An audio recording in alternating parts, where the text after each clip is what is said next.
ایک دور دراز گاؤں کے نزدیک جو پہاڑوں پر واقع تھا، ایک گھنا جنگل تھا جس میں ایک صاف و شفاف ندی بہتی تھی۔ اس ندی کے کنارے بلند و بالا درخت کھڑے تھے جو ندی کو سایہ فراہم کرتے تھے۔ ندی کا پانی اتنا صاف تھا کہ اس میں تیرتی ہوئی مچھلیاں اور رنگ برنگے پتھر صاف نظر آتے تھے۔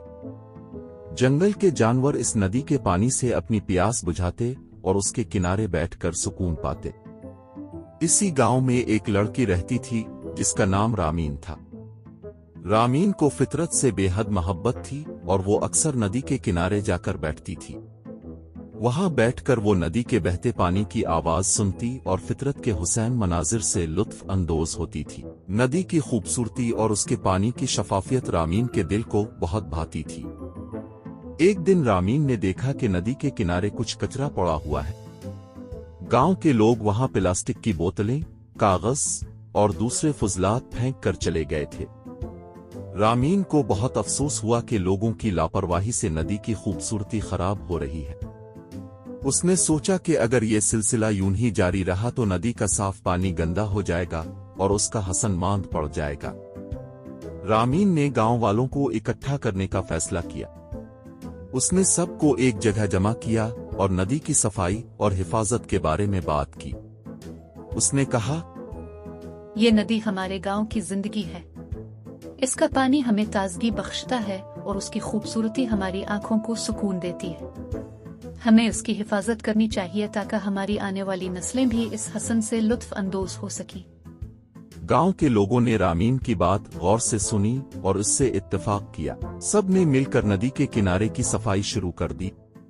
بچوں، بڑوں اور بزرگوں نے مل کر ندی کے کنارے کا کچرا اٹھایا اور اسے صاف کیا۔ اس کے بعد سب نے عہد کیا کہ آئندہ ندی کے کنارے کچرا نہیں پھینکیں گے اور اس کی صفائی کا خیال رکھیں گے۔ رامین اور گاؤں کے لوگوں کی محنت رنگ لائی۔ ندی دوبارہ صاف اور شفاف ہو گئی۔ اس کا پانی پھر سے اتنا صاف تھا کہ اس میں مچھلیاں اور رنگ برنگے پتھر صاف نظر آنے لگے۔ جنگل کے جانور بھی خوش ہو گئے اور ندی کے کنارے پھر سے ہنسی خوشی کے مناظر نظر آنے لگے۔ لیکن کہانی یہاں ختم نہیں ہوتی۔ رامین نے محسوس کیا کہ جیسے جیسے موسم سرما میں درختوں کی لکڑی حاصل کرنے کے لیے تیزی سے کٹائی کی جا رہی ہے، ویسے ہی پچھلے 4-5 سالوں میں موسم گرما میں گرمی کی شدت بڑھتی جا رہی ہے۔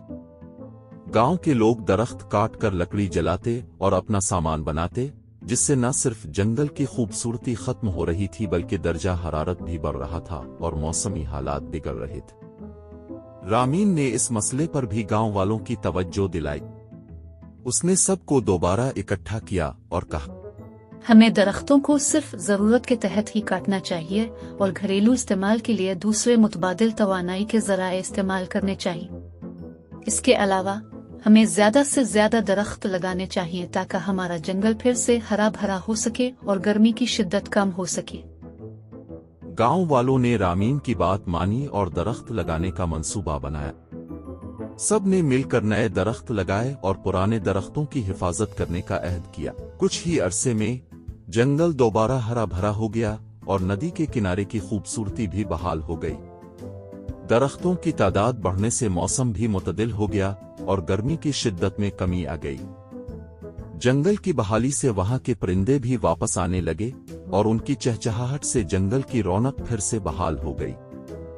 رامین کے اقدامات اور کوششوں سے جب قدرتی حسن بحال ہوا تو اس گاؤں میں روٹھے ہوئے سیاح بھی واپس آنے لگے۔ انہیں سختی سے پابند کیا گیا کہ وہ کچرا صرف ڈسٹ بن میں پھینکیں اور ماحولیاتی آلودگی ختم کرنے میں گاؤں والوں کا ساتھ دیں۔ رامین کی محنت اور محبت نے نہ صرف ندی کو بچایا بلکہ جنگل کو بھی دوبارہ زندگی بخشی۔ گاؤں کے لوگ بھی رامین کی تعریف کرنے لگے اور اسے جنگل کی محافظ کا خطاب دیا۔ رامین کی محبت اور لگن نے نہ صرف ندی اور جنگل کو بچایا بلکہ گاؤں والوں میں بھی شعور بیدار کیا کہ وہ اپنے ماحول کا خیال رکھیں اور اسے صاف ستھرا اور ہرا بھرا رکھیں۔